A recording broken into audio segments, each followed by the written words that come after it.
Maricielo. Kevin Iván. Presente, doctor. Buenas noches. Buenas noches, Kevin. Isabel. Presente, doctor. Buenas noches. Muy bien, buenas noches. A ver, alguien más aquí.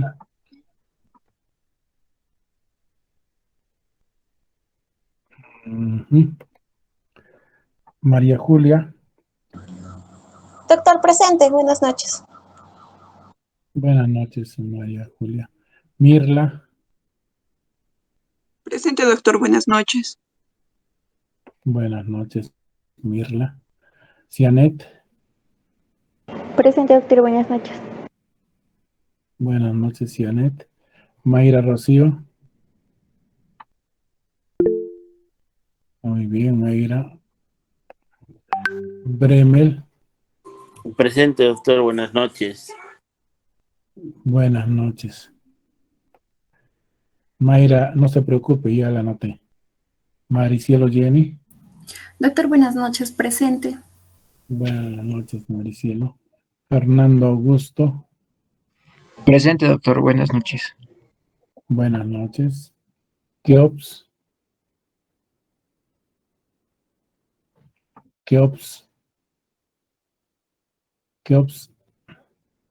Johan Sebastián. Presente, doctor. Arroilit.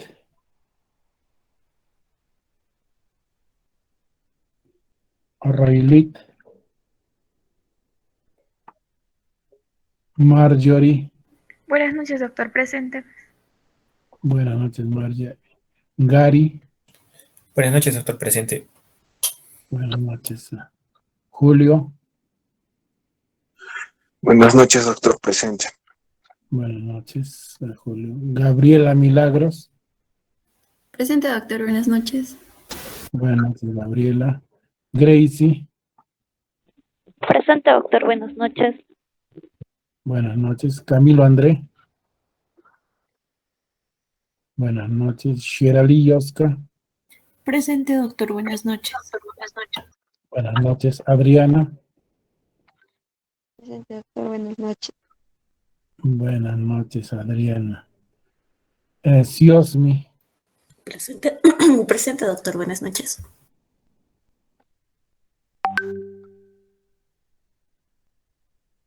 Iván Elmer.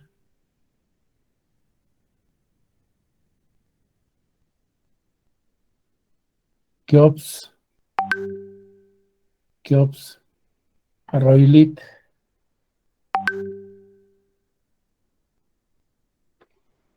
Muy bien, entonces vamos a cerrar la asistencia. Les cuento una cosa interesante, ¿no? Ahora el sistema me envía también la asistencia en Excel, donde me indica a qué hora han entrado y a qué hora han salido, ¿no? Entonces ayer, por ejemplo, hay 2 personas que apenas entraron, contestaron y se fueron también, ¿no? Pero interesante realmente el sistema, ¿no?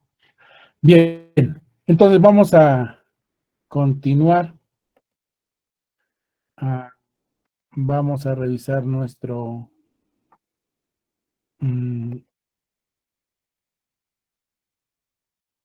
hay algunas personas que tienen su micrófono prendido. Apáguenlo, no se olviden.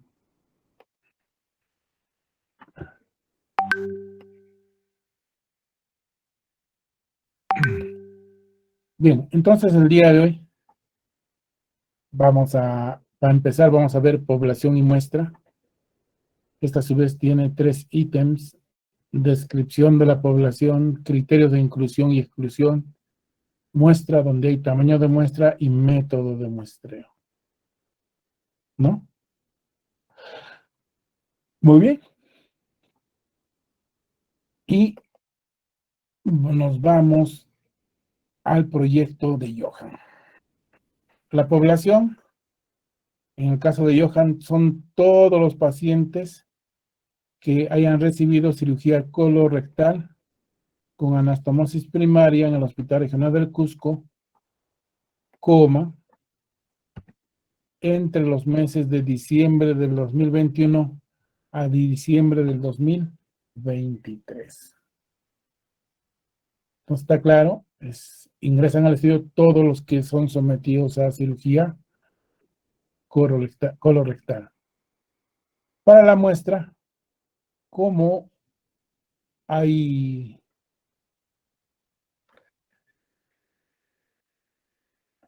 como este es un estudio casos y controles, entonces habrá criterios de inclusión y criterios de exclusión.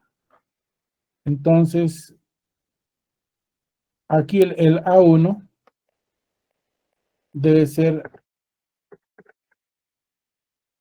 definición de casos, no criterios de inclusión. O definición de caso.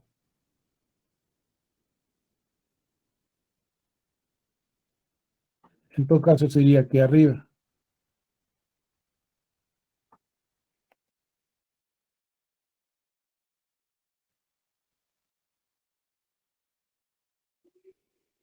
Entonces, criterios de selección.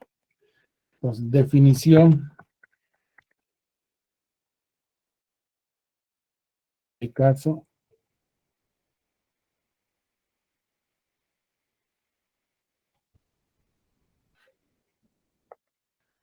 Está por ahí Johan, ¿verdad? Y B sería definición de control.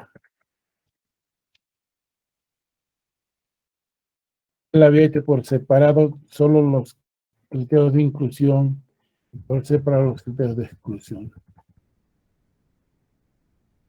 No está mal, pero no es lo que se estila. Lo que se estila es, yo defino mis casos, y entonces pongo mis criterios de inclusión de casos, y coloco mis criterios de exclusión de casos. ¿Correcto? Entonces, lo que vamos a hacer es, vamos a ver.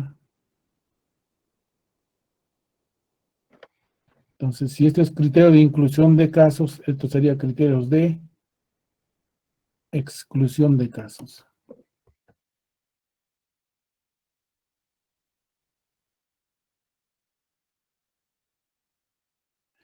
Entonces vamos a copiar los criterios de exclusión que están aquí.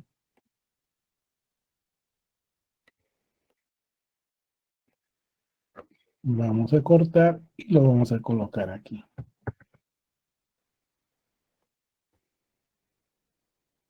Muy bien. Entonces, para Johan, definición de caso, criterio de inclusión de casos, criterio de exclusión de casos. Y luego definición de control.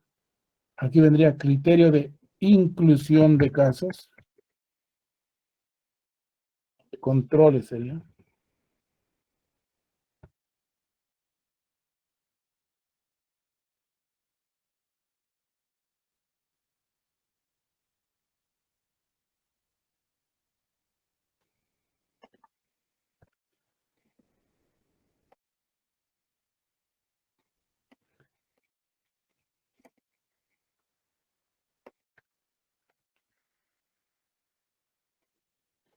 Los que están haciendo casos y controles, ya saben, están tomando nota.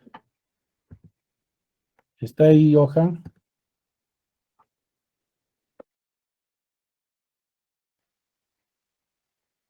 No está Johan. Muy bien. Criterio de inclusión de casos.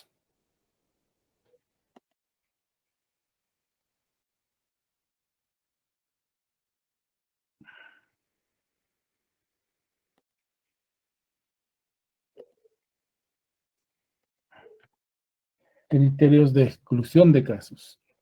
Definición de control. Criterio de inclusión de controles, criterios de exclusión de controles. ¿Alguna pregunta hasta ahí? Muy bien. Entonces vamos a ver. Pacientes mayores de edad, 18 años o más, sometidos a cirugía colorectal, electiva y de emergencia, ¿no? En quienes se realizó anastomosis colorectal primaria y que hayan desarrollado dehiscencia de anastomosis en el posoperatorio. La inclusión de los controles va a ser lo mismo, salvo que no tengan dehiscencia, ¿no? Se supone. Y dicho y hecho es lo mismo, solo que aquí es que no hayan desarrollado dehiscencia. Criterio de exclusión, pacientes con datos incompletos en la historia clínica, pacientes que hayan establecimientos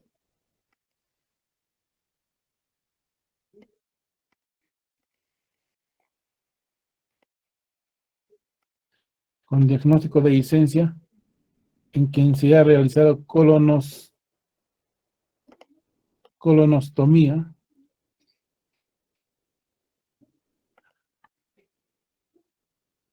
o fallecidos en el posoperatorio.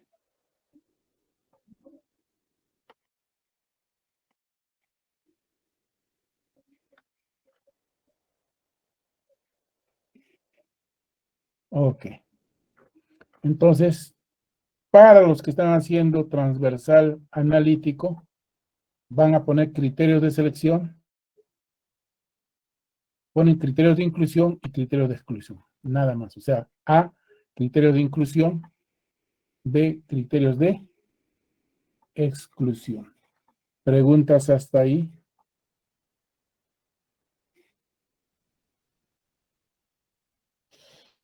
No hay preguntas. Muy bien. A ver, déjenme chequear esto.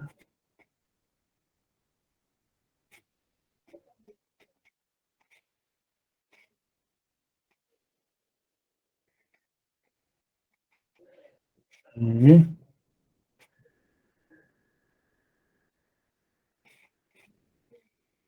Ok. Entonces lo que viene es la muestra y el tamaño de la muestra.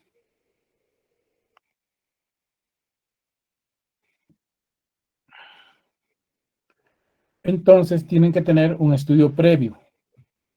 En este caso, el estudio previo es factores de riesgo asociado a dehiscencia de anastomosis posterior a cirugías colorectales en el Hospital Regional Docente de Trujillo. Muy bien. Ahí tenemos el título.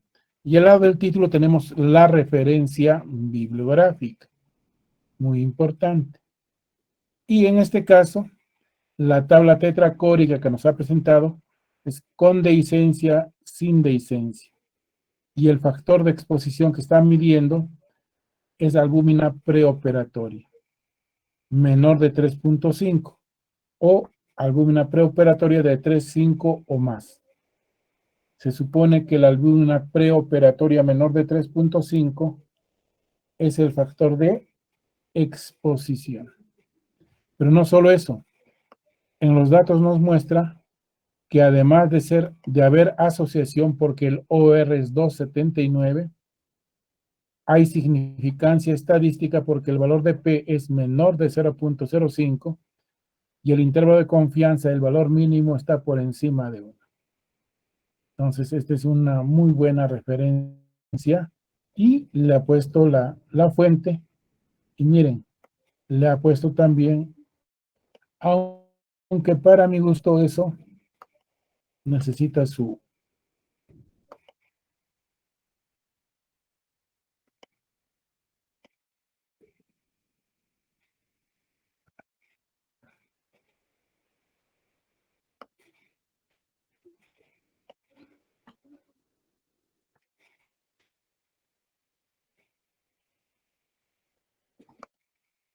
Ok. ¿Hasta ahí alguna pregunta? Lo mismo tienen que hacer quienes están haciendo encuestas transversales, analíticas o estudios descriptivos, ¿no? Tener información de un estudio previo. Muy bien. A continuación, para calcular el tamaño muestral, se utilizará el software EpiInfo de los Centros para el Control de Prevención de Enfermedades de los Estados Unidos, CDC-USA, en su versión tal, para lo cual se utilizaron los siguientes parámetros.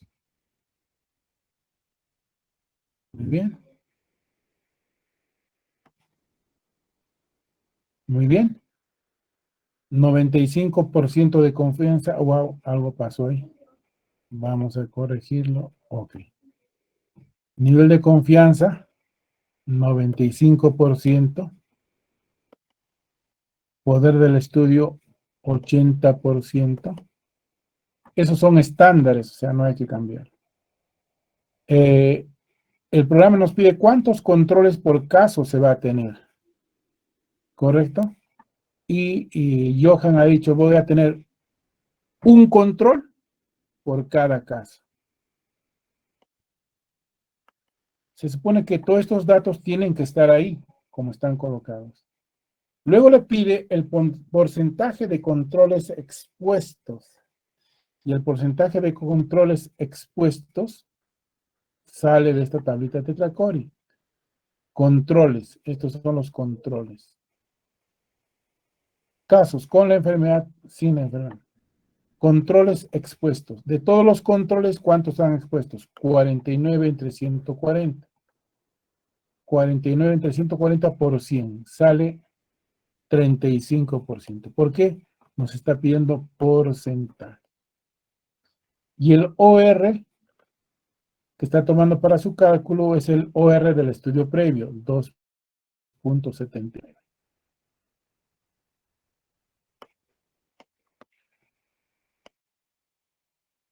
Entonces, esos son los parámetros que está utilizando Johan para hacer su estudio. Entonces, todos esos datos se traducen en la mascarilla. 95, 81, 35, 2.79. Y el programa dice que necesita 70 casos y 70 controles.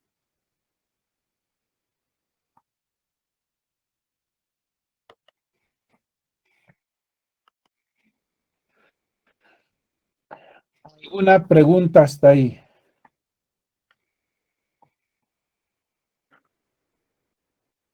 Doctor, buenas tardes. Yo tenía una consulta. Sí, dime, Johan.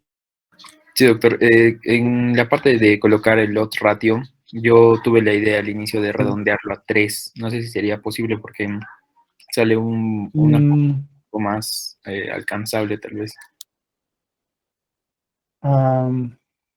Mira, tú coloca 279. ¿Cuántos pacientes tienes más o menos hasta ahora, más o menos? Ubicados ya, o sea, ya Más sondeados. o menos, digamos. Tienes una idea, digamos. No creo que tengas exactitud, pero... No, pero en promedio al año en el hospital hay una casuística de 80 más o menos. Pero entonces no hay problema, pero no deberías tener problema para tener 2022 y 23. En realidad creo que el 2022 ya terminarías tú. Probablemente, 21 y 22. O tal vez parte del 23. ¿No? No, úsalo nomás con este 279. ¿Sí?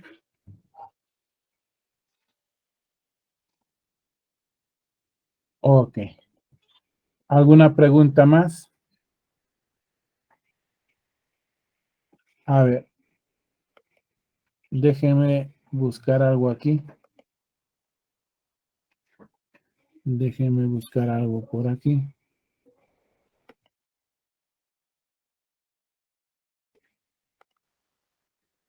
Wow.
¿Alguien tiene alguna pregunta más por un caso? Doctor, sí, buenas noches. Una consulta. El tiempo de publicación del artículo en el cual vamos a basar para seleccionar o calcular nuestro tamaño muestral, ¿importa?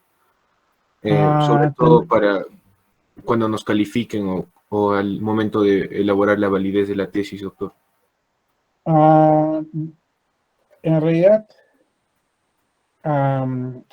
los libros, los textos o la gente dice 5 años, pero en realidad eso no siempre es así. Considero que hasta 10 años está bien, pero siempre y cuando el 70% sea hasta los 6 años y el restante hasta los 10 años, ¿no? Ahora eso depende del tema también, ¿no?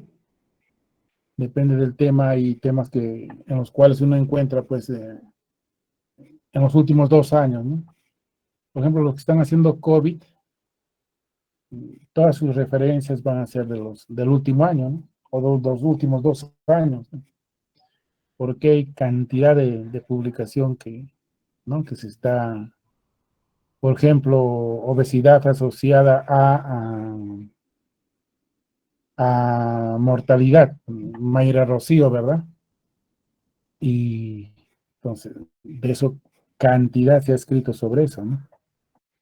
Entonces, cuando digo cantidades, hay una cantidad suficiente para tener esos estudios previos, ¿no?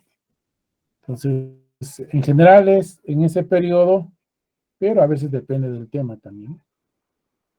Entonces, Doctor, hay temas que a veces se dejan de lado también, ¿no? Doctor, le comento rápidamente mi caso. Bueno, en mi estudio sí, o sea, el anterior año hubieron publicaciones y todo ello, ¿no? Pero, por ejemplo, no me dan datos suficientes para calcular la tabla tetacórica y en un momento se lo mencioné, ¿no? Y por lo tanto, busqué artículos y me topé con uno del 2007, ¿no? Donde, bueno, al menos me dan datos mínimos y en los cuales pude ¿cómo decir? Acomodarlos, por ejemplo, a lo que te pide el EPIDAT, ¿no? Y no pude alcanzar a lo que te pide el EPIINFO, ¿no? Entonces, en ese caso, ¿cree que mi estudio, mi tamaño, mi cálculo de tamaño muestral sea relevante o no, doctor? Mira, si no hay mucho, no habría problema, ¿no? Aunque corres el riesgo de que algún jurado te diga, ¿no? O sea, si puedes conseguir algo más reciente, mejor. Pero si no, lo sustentas también. O sea, ese ya no es, pero digamos, si fuera el caso y explicas, no debería haber problema. Doctor, una pregunta. ¿Y si utilizamos en bibliografía para definiciones, tal vez libros o PDFs antiguos, póngase del 2005, 2006, pero para ciertas definiciones en términos general, ¿eso estaría bien? No, en general, los libros en medicina, por ejemplo, de gastroenterología, pues salen cada 3, cada 5 años, ¿no? Nuevas ediciones, existen revisiones temáticas, etcétera, etcétera, ¿no? Entonces, mi sugerencia es que si tienen esa situación, lo actualicen, ¿no? Pues ya esto no es para cumplir con el profesor ni aprobar el semestre, ¿no? Esto es que ustedes van a pasar por un jurado, ¿no? Entonces, y eso ocurre, ¿no? A mí me ha ocurrido más de una vez. Por ejemplo, cuando hice mi tesis de maestría, lo hice, pero por el trabajo lo dejé. Y lo retomé 2 o 3 años después. Entonces, mucha de la información tenía 2, 3 años de retraso, además de los que ya tenía antes. Entonces, en algunos aspectos tuve que actualizarla, ¿no? Es un poco trabajoso, pero entonces no se olviden que uno va a ir actualizándolo, no en función de que si va a pasar o no, en función de que la tesis esté mejor presentada, ¿no? Porque incluso lo pueden presentar y tal vez el jurado no tenga mucho detalle ahí, ¿no? Entonces no pasaría nada. Pero ¿qué pasa si es un jurado que conoce y es más exigente? Les va a pedir información más reciente, ¿no? Es lo que yo les puedo decir ahora, ¿no? Entonces ya en este caso no es el profesor, sino es el jurado. Nos estamos preparando para el jurado, ¿no? Ya el otro ha sido entrenamiento, ahora vamos a entrar a la cancha, ¿no? Entonces, antes era una simulación, ahora es la realidad. Ya no virtual, sino realidad factual sería, ¿no? Entonces, ahora, nuevamente, eso va a depender del tema, ¿no? Por ejemplo, algunos temas de depresión, ansiedad, estrés, la parte conceptual, últimamente no se ha estudiado mucho, ¿no? Y a veces en ese caso sí hay información del 2009, 2010, que son los últimos estudios, digamos, de actualización más grandes que se han dado, ¿no? Por eso digo, eso varía de tema a tema, pero si estamos frente a un jurado, uno tiene la capacidad de decir, mire, he buscado con estos buscadores, con esto tal, y no se ha encontrado. Entonces uno tiene que argumentar, ¿no? De eso se trata esto, ¿no? Pero digamos, no hay una regla común para todos, ¿no? ¿Alguna pregunta Está bien, más? doctor, muchas gracias. Entonces, solamente para recordarles algo que les dije, y usualmente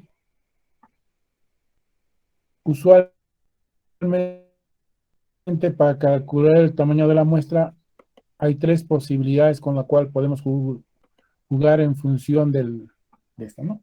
Primero, el valor del estudio previo. Ahora, si el valor del estudio previo es muy alto, de hecho que el tamaño muestra va a ser pequeño. En ese caso, el profesor sugiere que utilice cualquiera de los dos valores. Utilice ya sea el valor de 2 o utilice el valor de 2.6, que está en esta tablita que también les he mostrado. Entonces, en cada caso, uno tiene una argumentación. Por ejemplo, si a Johan le preguntan ¿por qué usted puso 2.79? Su respuesta será porque ese es el resultado de un estudio previo. Pero ¿qué pasa si su resultado era 1.8? Y el tamaño muestral es un poco grande, entonces puede coger 2 o puede coger 2.6. Si coge 2, dice el OR2 significa el doble de riesgo. O si pone 2.6, como en este caso, dice que es el OR, el valor del OR, de la razón de prevalencia o del RR, a partir del cual existe un factor de riesgo elevado, ¿no? Entonces uno puede un poco jugar con los valores, ¿no?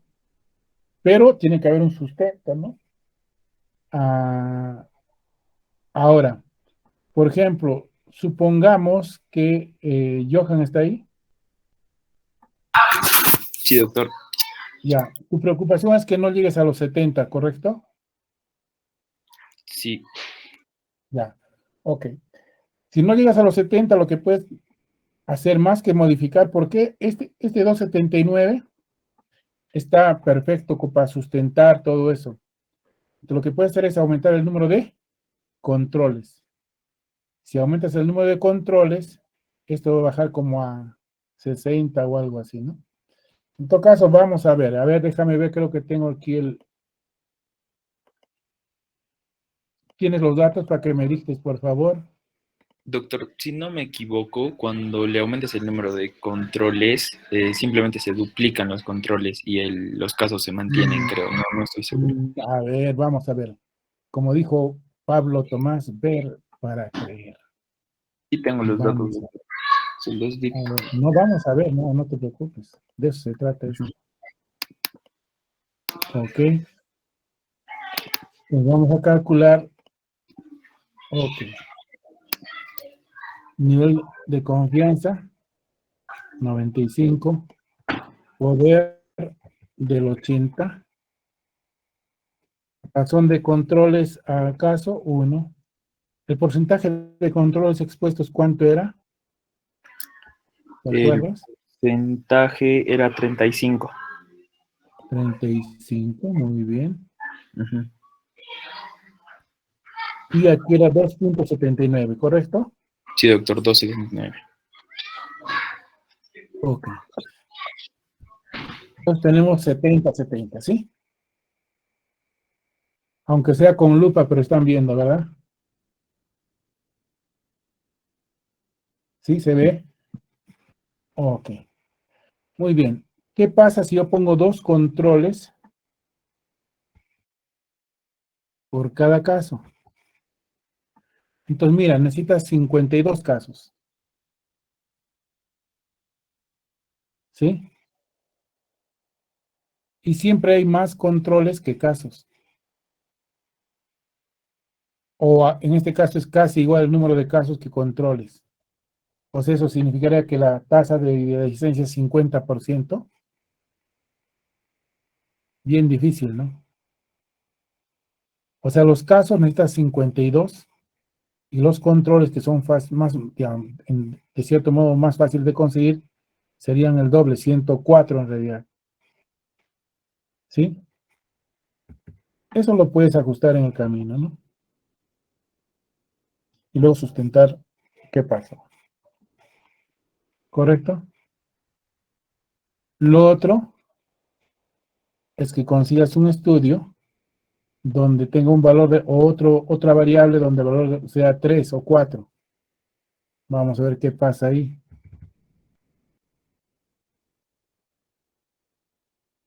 Vamos a ver qué pasa ahí. Oh, aquí está. No, ya no salimos.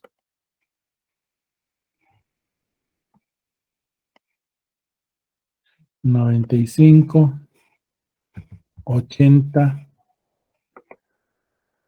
$1. ¿Cuánto es ahí? 35, doctor. 35, 2.79. ¿Qué pasa si en 2.79, en vez de encuentras un estudio donde es 3.2? Disminuye, ¿sí? Entonces, aproximar de 2.7 a 3 es un poco forzado, ¿no? Más bien la recomendación sería que busques otro estudio donde sí se pueda mostrar un valor mayor, ¿no? Lo que va a hacer que disminuya el número de casos y el número de controles. Aunque te diré que si se pudiese conseguir 70-70 sería fabuloso, ¿no? Porque 7 es el número de la suerte además. Número, más que el número de la suerte es un número más o menos razonablemente adecuado para un caso sin controles, ¿no? ¿Ok? Entonces, al final colocan la mascarita como ha puesto, ¿no? ¿Alguna pregunta hasta ahí? Ninguna. El método de muestreo será del tipo no probabilístico, no aleatorio, ¿no? Y diría por conveniencia.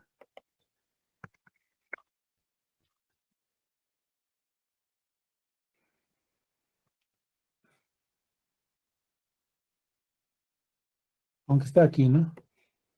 Pero mejor que esté adelante.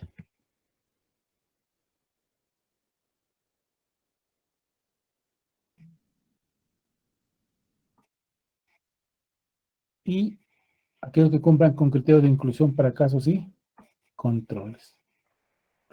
¿Preguntas hasta ahí? Doctor, una consulta. Yo en ese caso, en ese aspecto puse, por ejemplo, que ese proceso lo iba a hacer en 2 pasos o en 2 etapas. Primero uno, seleccionar, ¿no?, mis casos y controles. Y segundo, después de todos los casos que seleccioné, sacar aleatoriamente, ¿no?, mis casos y mis controles. Eso también podría ser válido. No es necesario eso. el método de casos y controles es apenas tú vas descubriendo, lo vas ingresando, porque ahí no interesa la aleatoriedad, lo que interesa es que cumplan con los criterios de inclusión y los criterios de exclusión para que no ingresen al estudio. Entonces, supongamos que estamos hablando supuestamente de casos que ya han ocurrido, ¿cierto? Claro, El doctor. caso de Johan, por ejemplo, hacia atrás. Pero Johan va a hacer también a la vez la recolección de datos retrospectivos y prospectivos, porque ahora que apenas vayan apareciendo, él los va a ir incorporando, ¿no?, al estudio, ¿no? Y apenas se completen los casos y los controles, o sea, apenas detecto un caso, tengo que detectar el control. Y apenas cumpla 70 casos, 70 controles, ahí termina el estudio. Pero en algunos casos, si es que la frecuencia o prevalencia es muy alta, por ejemplo, yo hice eso, prematuridad, entonces, de todo un año, entonces escogí los casos y los controles, y luego aleatoriamente escogí los casos y los controles, ¿no? Pero no era tan necesario, ¿no? Básicamente esa era la idea, doctor, ¿no? Como en mi estudio planteo hacer lo que es recolección de historia clínica, de datos de historias clínicas, y que eso ya es pasado, no es el caso, no es como el caso de Johan, que lo va a hacer del 21 al 23, sino yo lo voy a hacer del 20 al 21. En ese caso, bueno, estaba planteando, ¿no?, generar ese criterio de aleatoriedad posterior a la selección de casos y controles. Salvo que tú tengas ya una base de datos de eso, pero si no va a ser un trabajo doble o un poco intenso. ¿Por qué yo hice eso? Porque yo ya tenía una base de datos. O sea, no tenía que recopilar datos. ¿Sí? Yo trabajé sobre una base de datos. Entonces, ahora, si tú puedes hacer eso, ya es un asunto que tú asumes, ¿no? Pero no es necesario, ¿no? Y doctor, ¿cómo es eso? Porque, bueno, lo que yo planteaba es, pues, los sagas que estaban en las historias clínicas electrónicas de salud. Eso sería como la base de datos, ¿no? Claro, se supone que las historias clínicas tienen una correlación en el tiempo, ¿no? Entonces uno va cogiendo a lo largo del tiempo, ¿no? Enero, febrero, marzo, abril, así sucesivamente, ¿no? Y uno puede hacer hasta completar los casos, ¿no? Y aún así, no sea así, apenas complete los casos y los controles sería suficiente, ¿no? Es lo que usualmente se hace, ¿no? No se hace que yo hago el total y ve, y eso no es lo usual. Lo usual es lo que estoy mencionando, ¿no? Pero eso ya es una decisión, pero en general no requieres eso porque te va a llevar más tiempo, ¿no? Y en realidad no, el estudio por eso no va a valer más tampoco. Ok, doctor, muchas gracias. Ya. ¿Alguna pregunta más?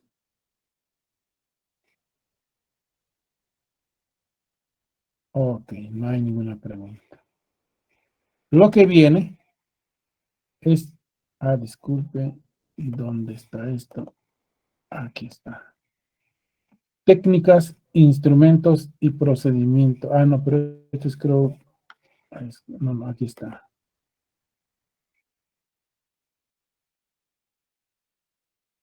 Ok, entonces nuestro esquema es técnicas e instrumentos de recolección de datos.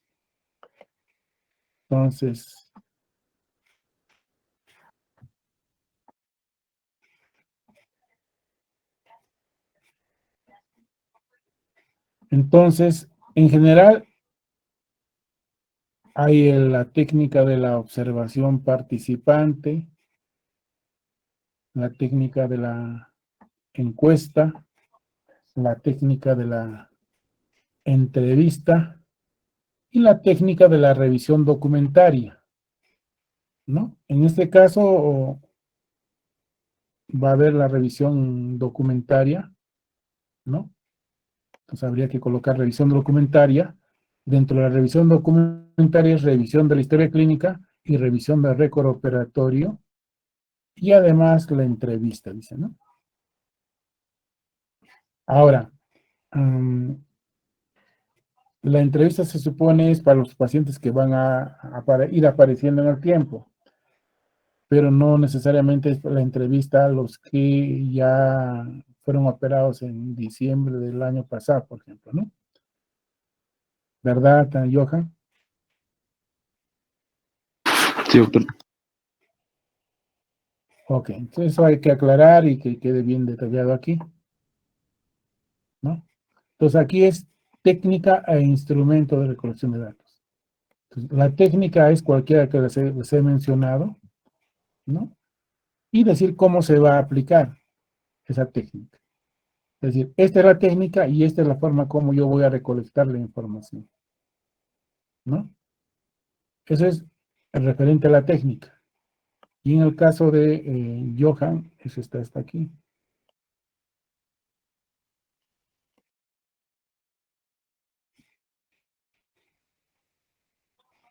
Y luego, el instrumento, ¿no? A ver, un momentito. Un momentito.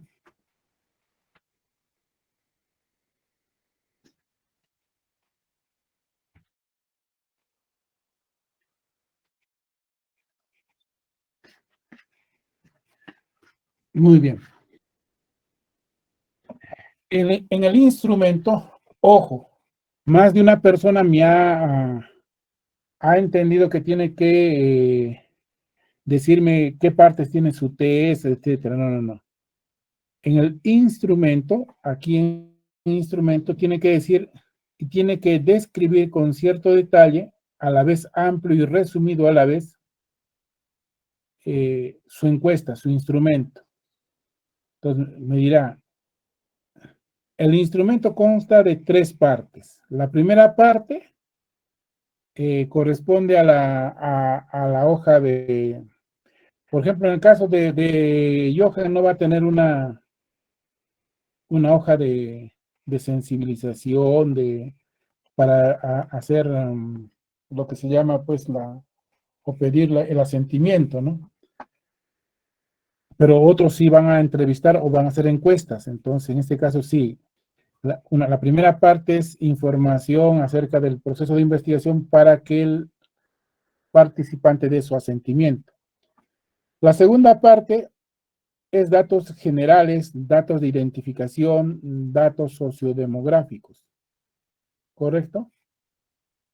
La tercera parte es, en este caso, es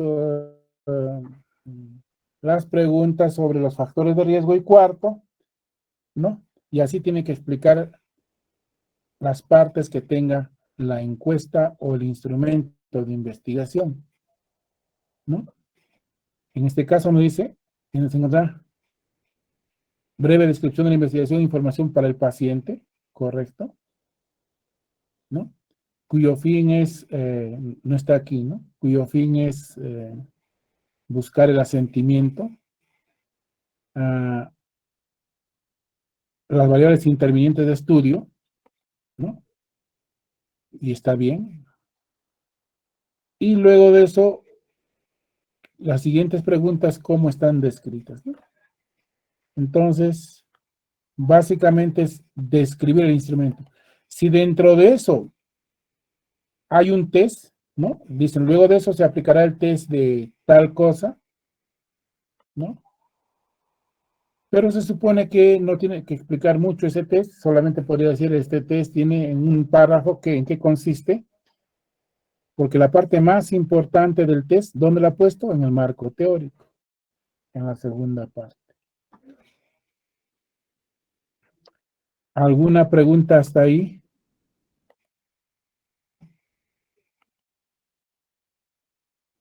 No hay. Muy bien. Lo que viene a continuación es la validez y confiabilidad de los instrumentos. Entonces, para ello,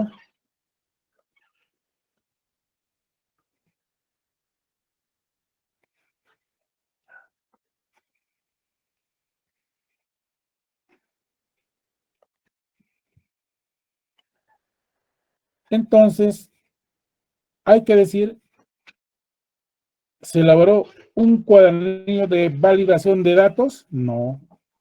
Validación del instrumento de investigación. Validación de la encuesta.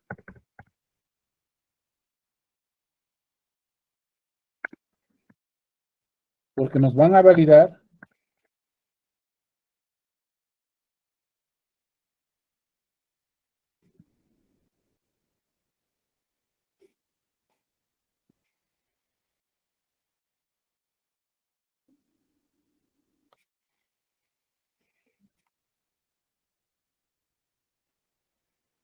y nos está diciendo qué partes tiene el cuadernillo,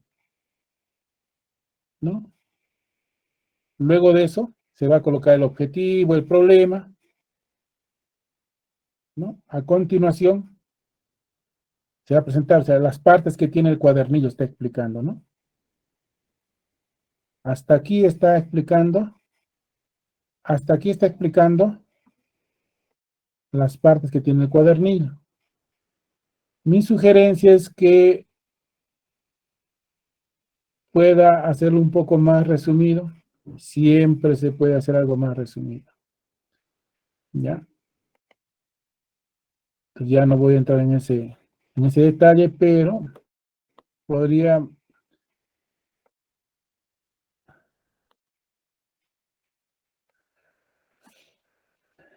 ¿Correcto?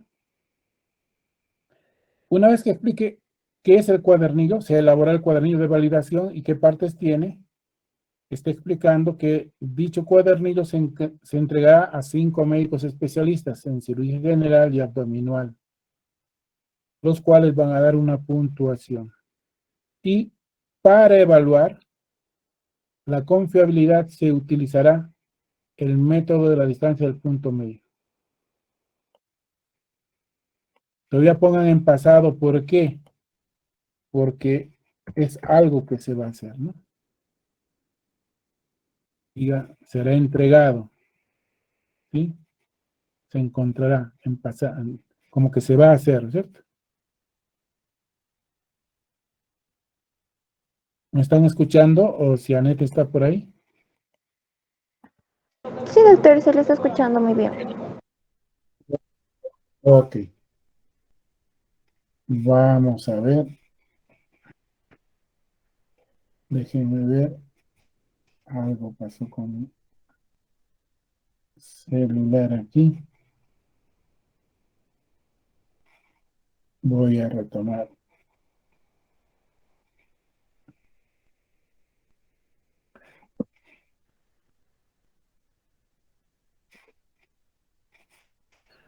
Entonces,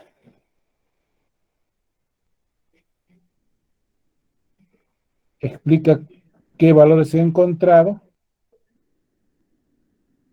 Ahora, en realidad aquí no tiene que ver mucho detalle, ¿no? Se supone que el proceso de todo esto está al final en uno de los anexos, ¿no? Pero no está mal tampoco, ¿no? Entonces explica y finalmente dice que el valor que se ha alcanzado está dentro de A con 1.93, ¿no?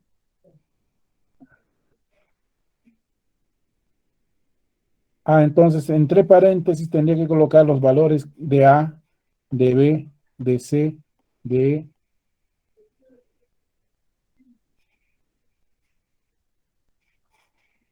Y finalmente está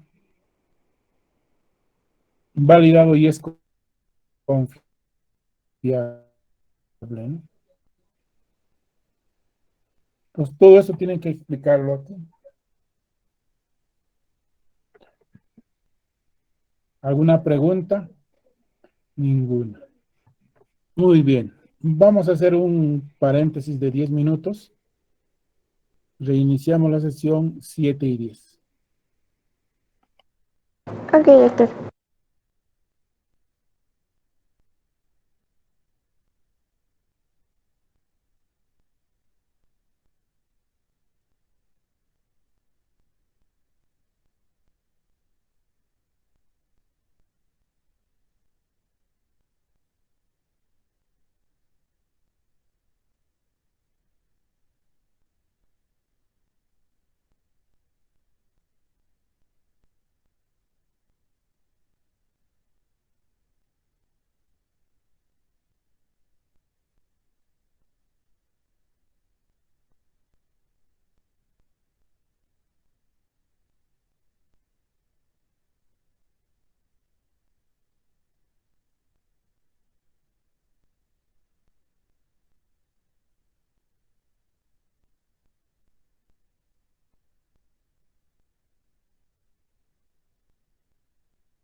Bien, reiniciamos la sesión.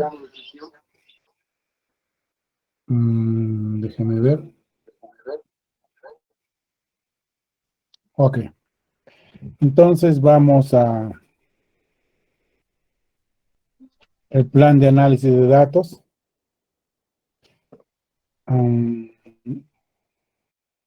Tanto hagan estudio de casos y controles como transversales analíticos, van a ser análisis univariado, bivariado y multivariado.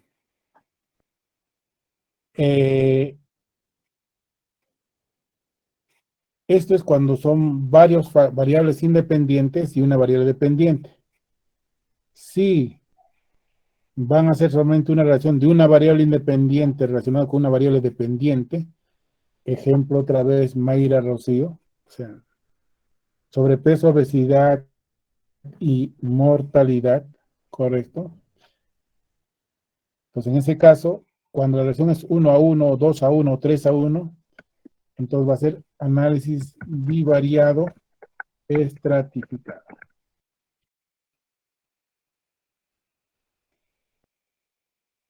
Pero si es del modelo de Johan, donde hay varias variables independientes y una dependiente, entonces será análisis multivariado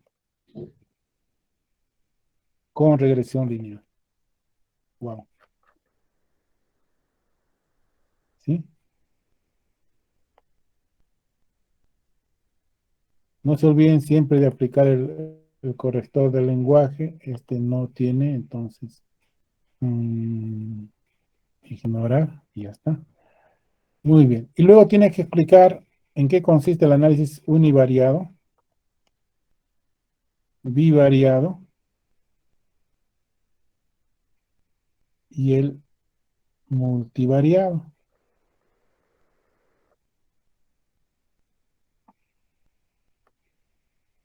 Está ahí.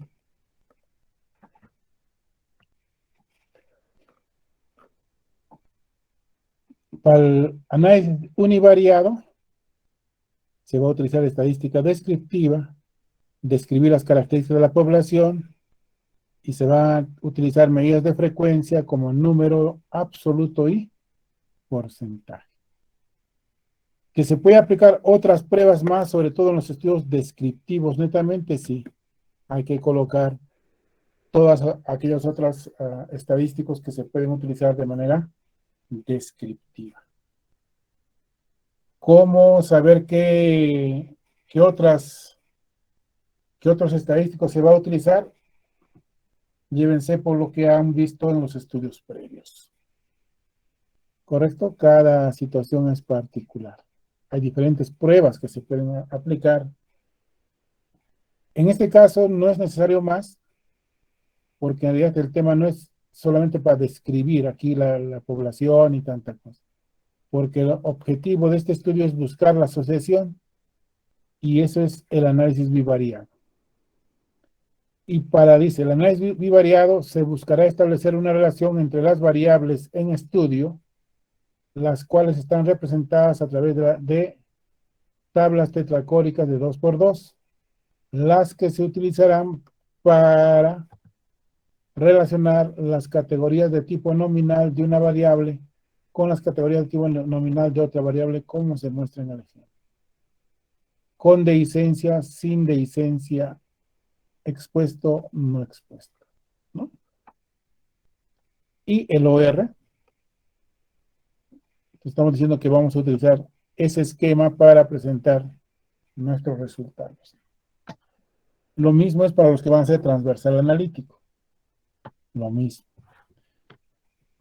Para valorar la asociación se utilizará la razón de Mobius u el odds ratio, ¿no? Entonces va a utilizar el OR.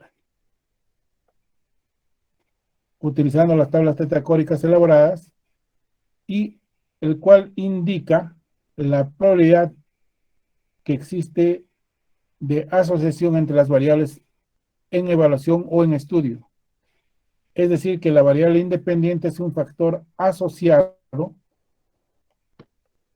o es un factor de riesgo, porque cuando los estudios casos de control es factor de riesgo. Con respecto a la variable dependiente. Voy a grabar para que no me olvide.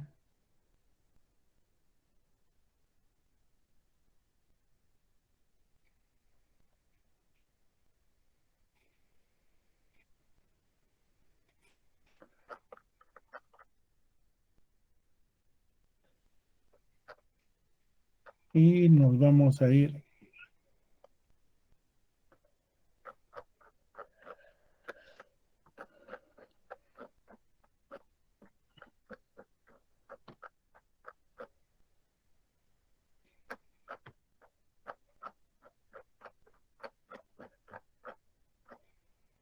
Muy bien.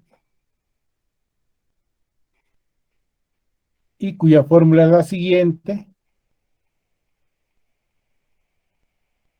Y luego dice cómo va a ser la interpretación. Si es mayor a 1, es considerado factor de riesgo. Si es menor de 1, es considerado un factor de protección. ¿No? No está aquí, pero tiene que colocarlo. Solamente ha puesto el valor de mayor de 1. Pero tendría que colocar igual, ¿qué pasa si el valor es menor a 1? Sin embargo, para que estos hallazgos sean considerados válidos, debe determinarse si esta asociación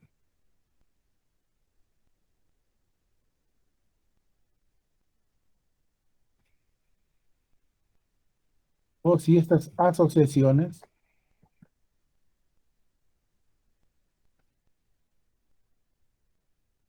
son estadísticamente significativas.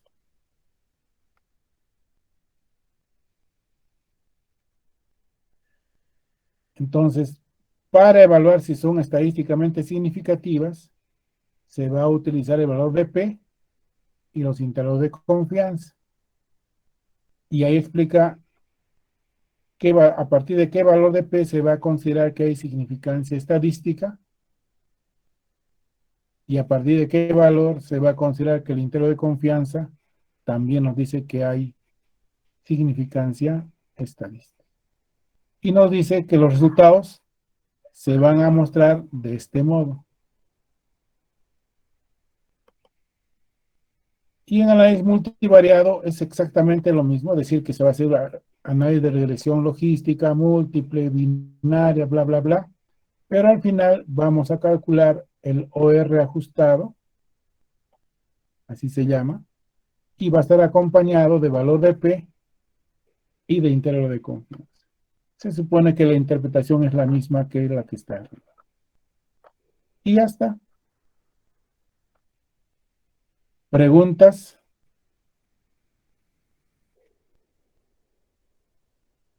Doctor, un favor, no le entendí la parte. Mencionó también el anterior semestre, ¿no? Que los que van a asociar una variable independiente con una dependiente también pueden hacer uso de la regresión logística, ¿verdad? Del análisis multivariado. No, usualmente si es 1 a 1 no se hace regresión logística. Lo que se hace es análisis bivariado estratificado. Y doctor, una consulta, ¿en qué consiste ello? Porque, bueno, estaba averiguando y básicamente, ¿no? Lo que hace una regresión logística es decirte cuánto en sí aporta, ¿no? El riesgo de tu variable independiente a tu variable dependiente, excluyendo las variables independientes que tienes en tu estudio planificado, ¿no? Y tomando ese contexto, pues, yo coloqué que también iba a ser un análisis multivariado por regresión logística, doctor. Mira, si es una relación de 1 a 1, no habría modo de hacer regresión logística. Por ningún lado. La regresión logística se hace cuando hay 2 o más, y cuanto más es mejor. Entonces, para ver, o sea, lo que se ve es si hay alguna distorsión o el peso cambia en función de los valores que tienen varias variables, ¿no? Entonces, si es una relación de 1 a 1, no hay modo de que haga un análisis multivariable. A no ser de que uno en el SPS ponga esa función y lo haga, ¿no? Pero no significa que esté bien hecho. Pero hasta donde yo conozco eso no... Cuando es una Y relación... doctor, una consulta. ¿Qué prueba estadística utiliza el análisis bivariado estratificado? ¿O esa es la prueba estadística? No. Supongamos que yo voy a hacer la relación entre dos variables. Vamos a ver. Voy a ir a la... Aquí está. Supongamos que esto de aquí, el factor de exposición,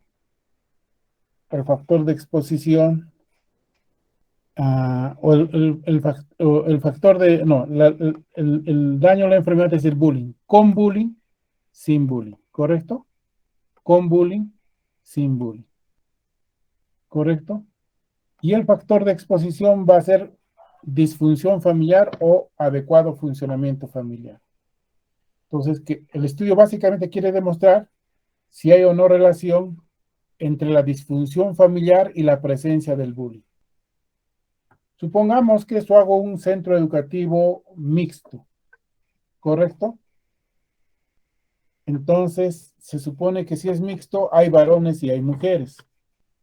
Hasta aquí, si solamente voy a calcular la relación entre disfunción familiar y bullying, y calculo el OR, análisis bivariado. ¿En qué consiste el análisis bivariado estratificado? Consiste en que en función de las variables intervinientes, si hago un estudio de disfunción familiar y bullying, las variables intervinientes serán pues edad, sexo, grado de estudios, no sé, ¿qué otras variables más? Pero, por ejemplo, puedo estratificar por cada una de estas variables. Por ejemplo, por sexo. Si aquí tengo 175 personas en total, ¿qué pasa si 100 de ellos son varones y 75 son mujeres? Entonces voy a hacer la misma tablita, solo que una tabla voy a hacer solo con los varones, que son 100, y otra tablita voy a hacer solo con las mujeres, que es 75. Y ahí voy a ver si los varones o las mujeres tienen más riesgo de tener esta relación entre disfunción familiar y bullying. A eso le llamamos análisis bivariado estratificado. No hay que aplicar mayor cosa, ¿no?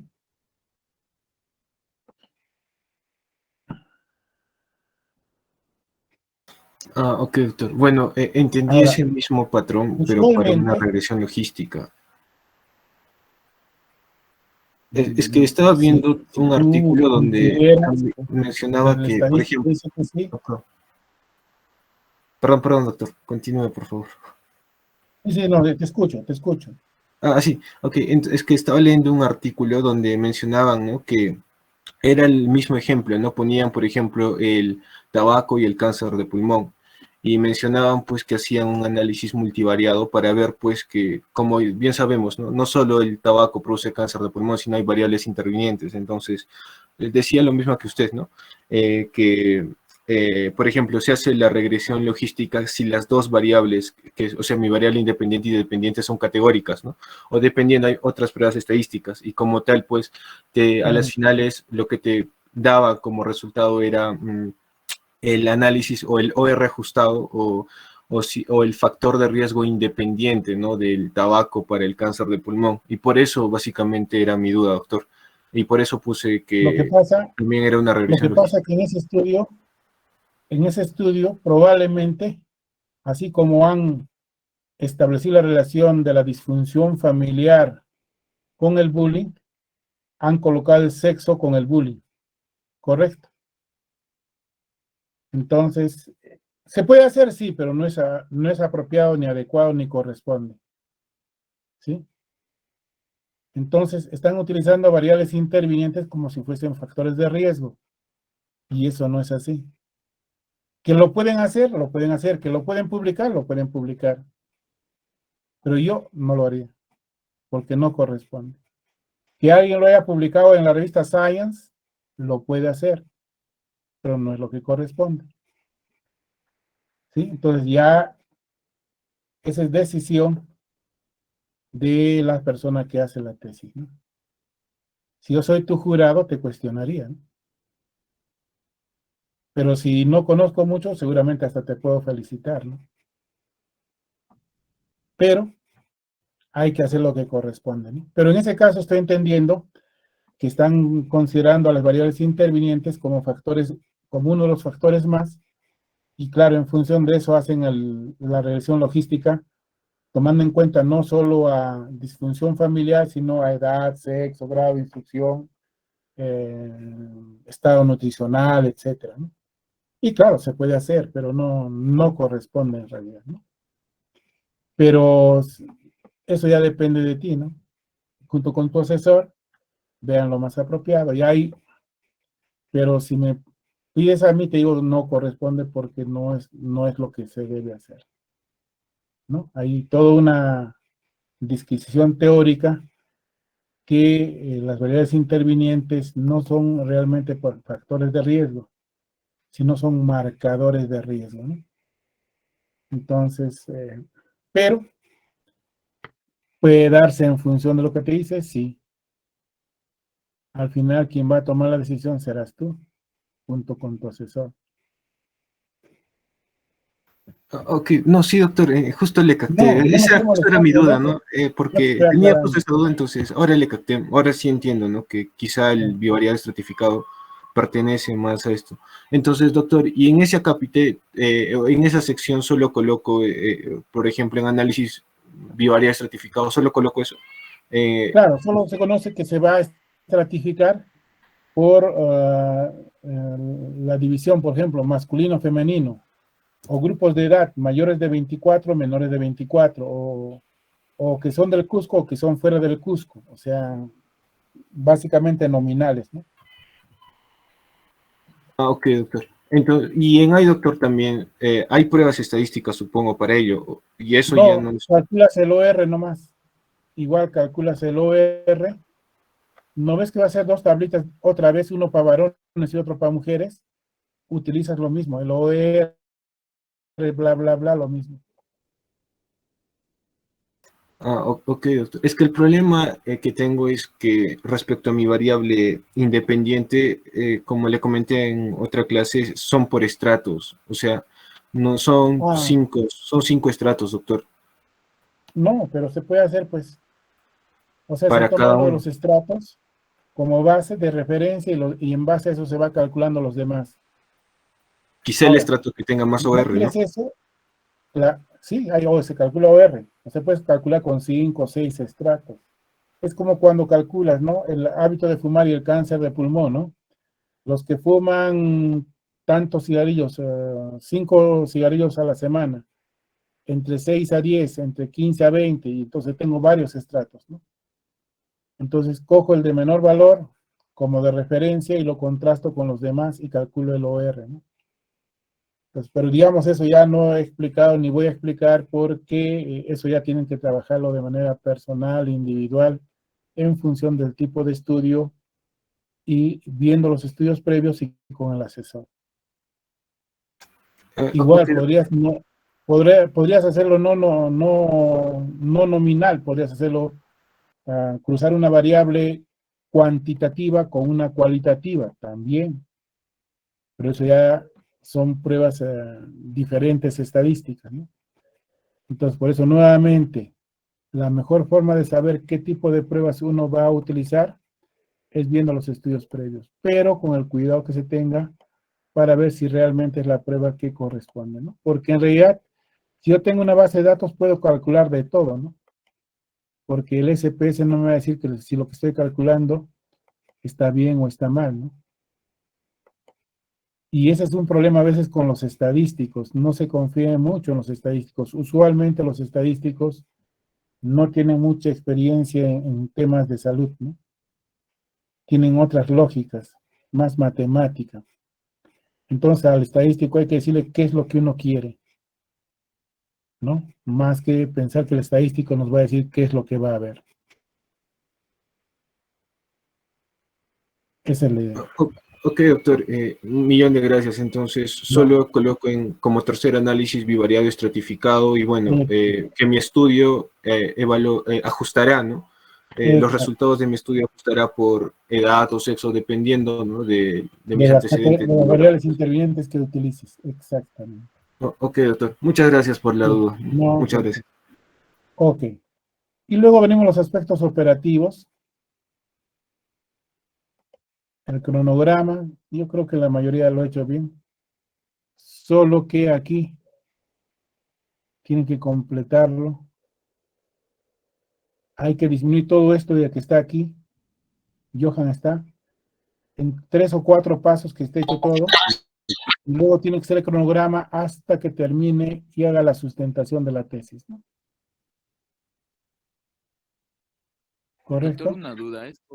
Esto del cronograma en el camino puede ir modificándose de acuerdo a cómo vaya avanzando o es como que una planificación que se va a seguir sí o sí. No. Eso se puede modificar. Por ejemplo, tú planificas 2 años, pero al año y medio, año 2 meses lo completas, no hay ningún problema, ¿no? ¿Sí? Pero la idea es que el cronograma vaya hasta dentro de 2 años, ¿no?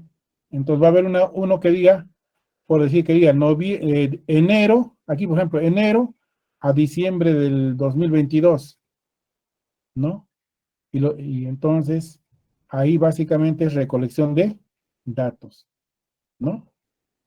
Pues hay que adecuarlo el cronograma y tal vez colocarlo por meses, ya no como está sino por meses, ¿no? Pues diciembre del 2021, enero, febrero, marzo, todo lo que es. Entonces tú adecúalo, pero la idea es que hasta que termines y tengas el informe final, ¿no? Entonces en vuestro caso significa que eso va a ser hasta el 2023, ¿correcto? Ahora, tú puedes hacerlo antes, ¿no? O sea, tú puedes plantearlo que vas a terminar la investigación en el 2022, ¿no? Porque vas a completar y vas a tener el informe final. Que luego lo sustentes un año después, ya eso es otra cosa, ¿no? Pero tú el estudio lo vas a terminar el próximo año. ¿Correcto?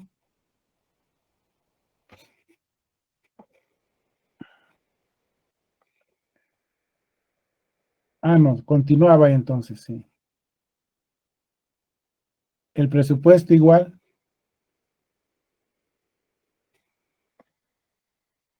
La matriz de consistencia.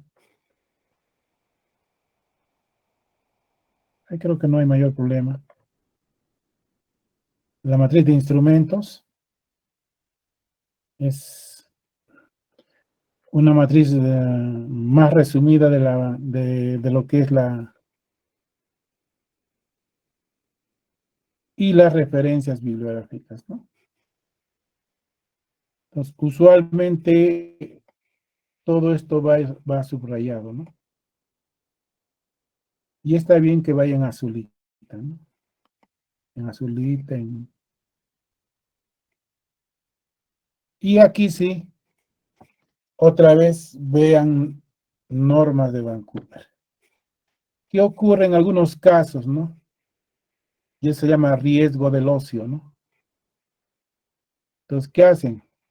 Toman una referencia, pero resulta que la referencia que toman de un artículo o del mismo artículo que dice cómo deben citar, pero ese artículo está escrito en normas APA, no en Vancouver. Entonces, ¿qué ocurre? Me colocan, está bien hecho la referencia, pero está en norma APA, no en norma Vancouver. ¿Sí? Entonces, para esas personas que hay algunos, no en todo, pero en algunos han colocado ese tipo de referencias, ¿no? ¿No? Entonces, esa sería la sugerencia. Aquí no veo que haya nada de eso. En general ya está casi acabado tus referencias. En algunos casos donde se pueda, tal vez aquí, por ejemplo, todavía es posible tener el link, ¿no? Es mejor colocar el link para ayudar a quien quiera hacer búsqueda,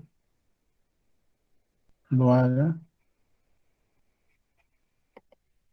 Ah, no. Eso debía haberle colocado aquí. Pero en general ya está bien su...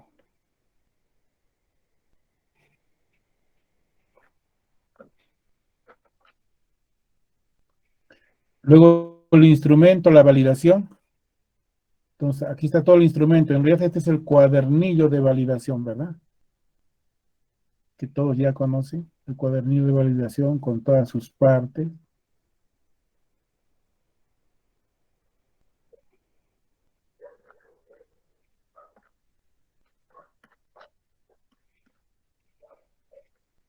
La hojita de validación. Y hasta ahí, ¿no? Entonces, esto corresponde a qué ítem. Instrumento. Es el último, creo, ¿no? Entonces, una vez que termine el cuadernillo de validación,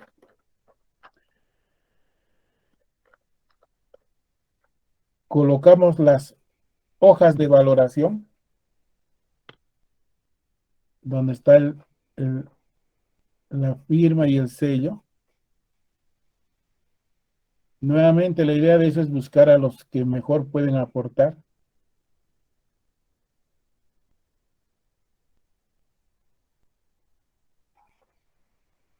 Letra de médico, dice el título. ¿Qué más dice Johan, tú que has intentado leer, supongo, ahí? Doctor, no, la verdad, no, Un curso. no, sí, no, pero recuerdo lo que me dijo el doctor, que me recomendó él me recomendó que agregara la variable del COVID al título, pero agregar COVID, dice. Sí, está bien. COVID dice, sí, pero le comenté y le expliqué que no era tan sencillo como ponerlo solo en el título, porque... Sí, sí. No, además que no, tal vez en alguna parte dice pues que el 2021 o 22 corresponde a tiempo de COVID, una cosa así. Pero en el título no. Entonces ahí están los 5 validadores.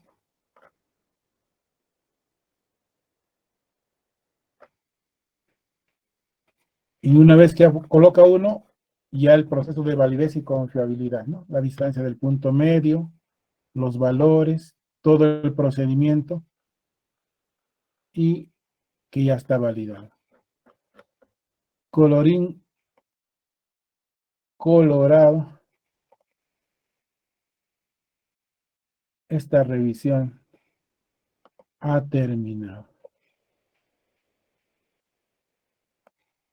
Entonces no se olviden de alcanzar sus escaneado, por favor, bien escaneado, bueno. No me van a tomar foto con su celular y me lo envían, no, algo bonito y decente, ¿no? Una buena escaneada de la resolución del nombramiento del asesor, ¿no? Entonces, Cianet logró contactarse con la doctora, porque yo le llamé en la mañana, parece que estaba ocupada, no me respondió. Con la señorita Kelly, doctor, o con la... ¿Y ahí? Sobre la lista de doctores, ya los envié, lo envié al otro grupo de tesis, doctor, pero ya lo mandé a todos los chicos. Ya, pero envíame, colócalo mejor en el grupo, ya, doctor. En el grupo, sí, para que todo esté visible ahí. ¿Ya? Entonces, miren, esta semana que viene, porque ya nos estamos llegando peligrosamente a ver, déjenme ver. Algo pasa aquí.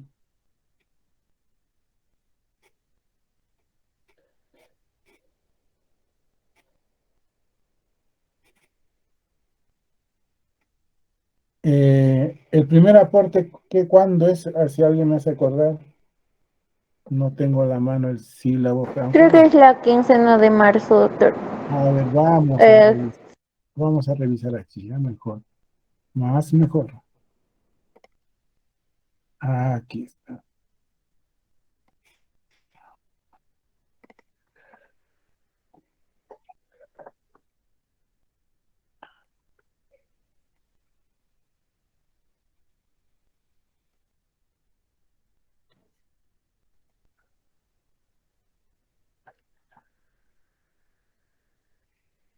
Ok.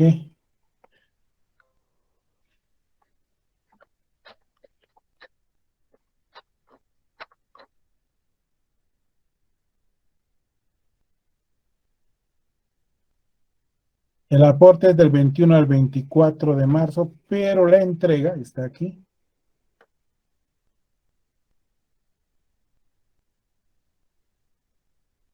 ...17 de marzo. Entonces, a partir de ahora, tenemos una semana, 2 semanas, prácticamente 3 semanas, para terminar de corregir, mejorar, ampliar, actualizar nuestro proyecto de investigación en lo que corresponda. Y que hagan un trabajo conjunto con vuestros asesores, ¿no?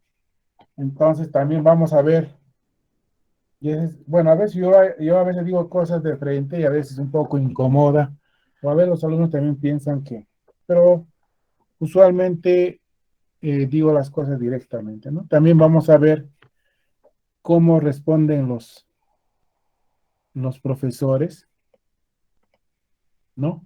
En la asesoría, ¿no? Porque hace un tiempito hicimos en la UNSAC un estudio sobre la calidad, ¿no? De los proyectos de investigación, ¿no? No basado en criterios subjetivos, ¿no? ¿Qué te parece? ¿Está bien? No, no, no. Criterios técnicos, bien. Entonces,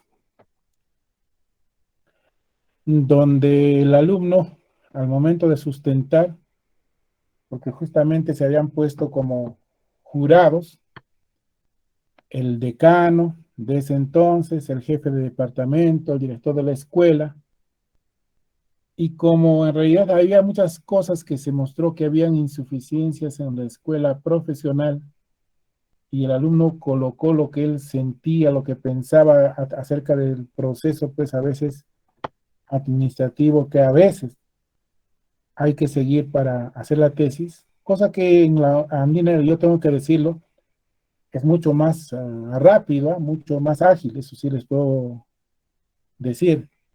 Le estoy contando en la UNSAC donde a veces no siempre esos procesos son tan ágiles.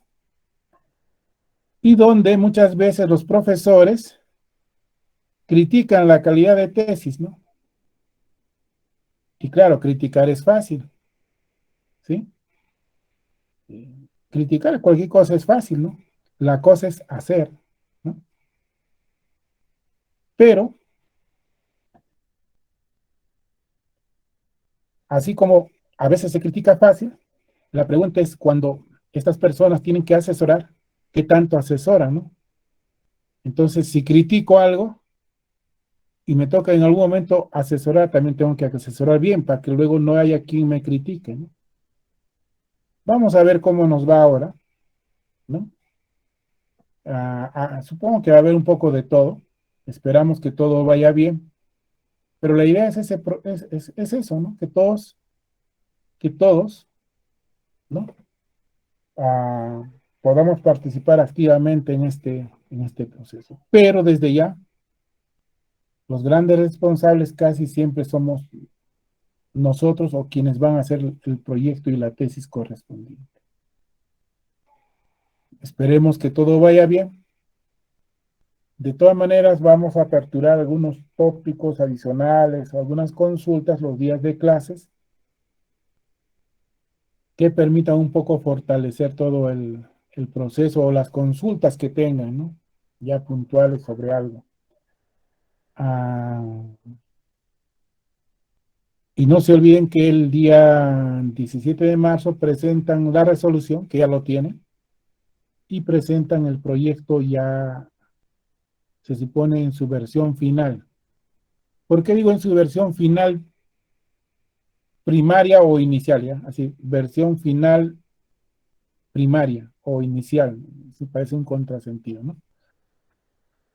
Entonces decimos que es la versión final primaria porque a la siguiente semana que ustedes me entreguen a mí el proyecto, ustedes con ese mismo proyecto, con algunos ajustes que tengan que hacerse, tienen que presentar y solicitar jurado dictaminante para la instrucción del tema de tesis, ¿no? Entonces, en esa segunda parte, vamos a esperar que nos nominen a los jurados dictaminantes, que usualmente son 2 personas. Esas 2 personas van a revisar el proyecto, harán las observaciones que tengan que hacer, levantaremos las observaciones, y una vez que hemos levantado 1 o 2 veces las observaciones, seguramente vamos a tener ya la aprobación de ese jurado, y esa aprobación nos dice que ya nuestro proyecto está ya prácticamente expedito. ¿Para qué?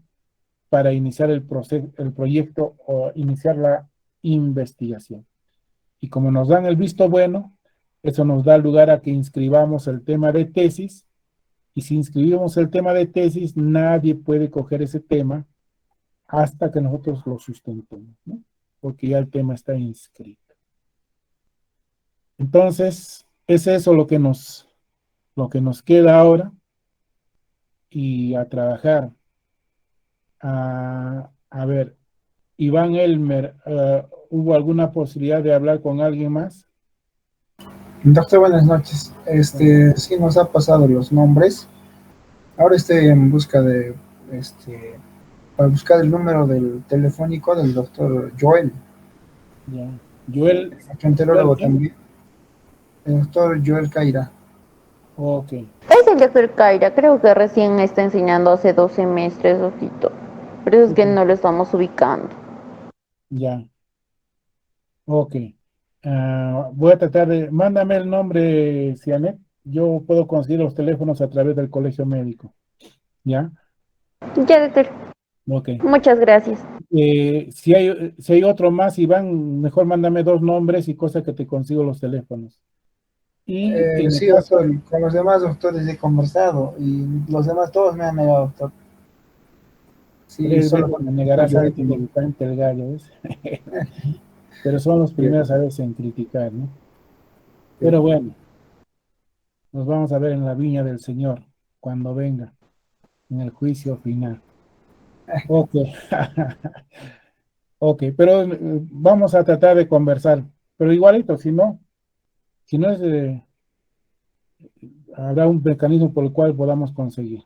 ¿Ya? El otro es, ¿quién es? Gary, creo, ¿no? Sí, sí, doctor. Yo le escribí al doctor Duberry, doctor, y aún no tengo respuesta. Ya. ¿Es sobre qué tu tema, Gary? Es influencia de la ansiedad en el sobrepeso y obesidad en estudiantes de medicina de la... Está muy bien. O si no, trata de buscarlo también creo que él trabaja en Centro de Salud Mental, ¿no? Entonces, esa es otra posibilidad también, ir a buscarlos, ¿no? Presentarse y ya está, ¿no? Ya, indiquen que están llevando el curso conmigo y que ustedes han visto que querían que les asesoren porque manejan el tema del tema, la especialidad del tema, y para que los puedan ayudar. Muy bien, ¿alguna pregunta más? ¿Alguien en particular? Nadie más. Muy bien, entonces, todavía nos falta 1 hora. Aprovechen para seguir revisando el proyecto, ¿no? Feliz día de comadres a las comadres. Y Gracias, doctor.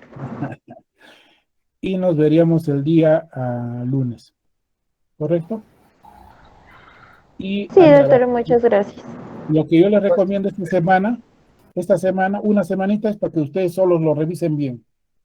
Y a la siguiente semana ya contacten con el asesor, ¿no? En el caso particular de algunas personas que yo voy a asesorar, igual, esta semana es para que lo revisen y la próxima, si es posible, voy a buscar un mecanismo de una sesión de carácter presencial para revisar, ¿no? Es porque, bueno, por lo menos a mí me funciona mejor presencialmente, ¿no? Entonces, saben que si están conmigo también tienen que hacer lo mejor posible, ¿no? O sea, tiene una ventaja, pero tiene una desventaja. Soy muy fregado y exigente cuando asesoro, ¿no?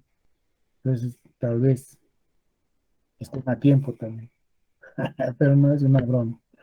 No, la idea es sacar el mejor trabajo posible, ¿no? Entonces, ahora, no, en realidad, nuevamente, eso depende más de ustedes que del asesor.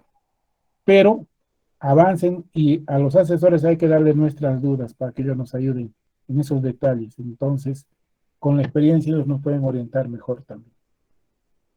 Ok, eso es todo por el día de hoy. That's all. Pueden ir en paz. Que la fuerza los acompañe, jóvenes. Hasta el día lunes. Gracias, doctor. Gracias, doctor. Gracias, doctor. Gracias, doctor. Hasta luego.